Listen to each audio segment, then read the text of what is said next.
देखो, आज हम शब्द और उसके भेद के बारे में जानते हैं। शब्दों को जानने के लिए पहले हम कुछ उदाहरण देखते हैं। देखो कि क, म तथा ल के योग्य समूह से कमल बनता है तथा इसका अर्थ भी निकलता है। अतः कमल एक शब्द है।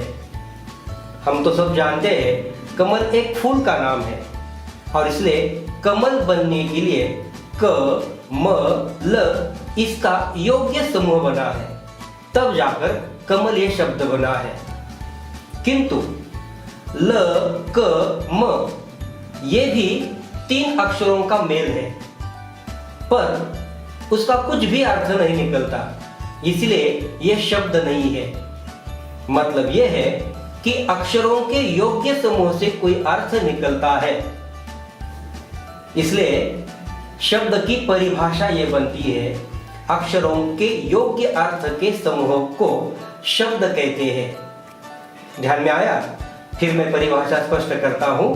अक्षरों के योग्य अर्थ के समूह को शब्द कहते हैं। ठीक है?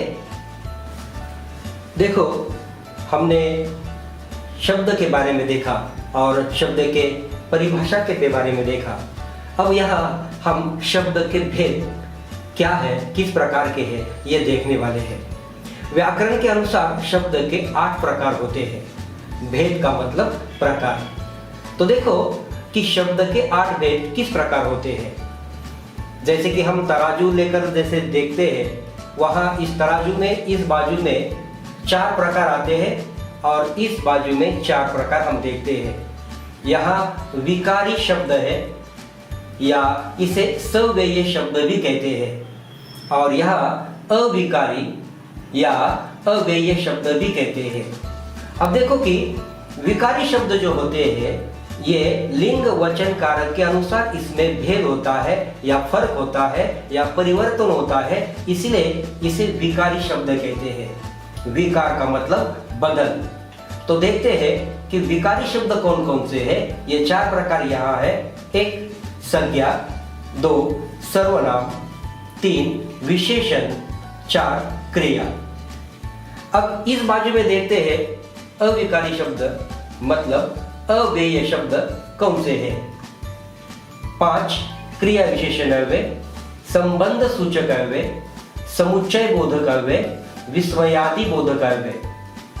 मतलब यह है कि कुल मिलाकर शब्द के 8 भेद होते हैं।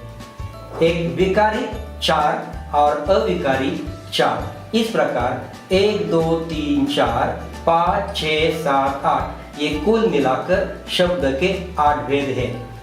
अब हम अगले वीडियो में ये देखते हैं कि संज्ञा का मतलब क्या है ठीक है?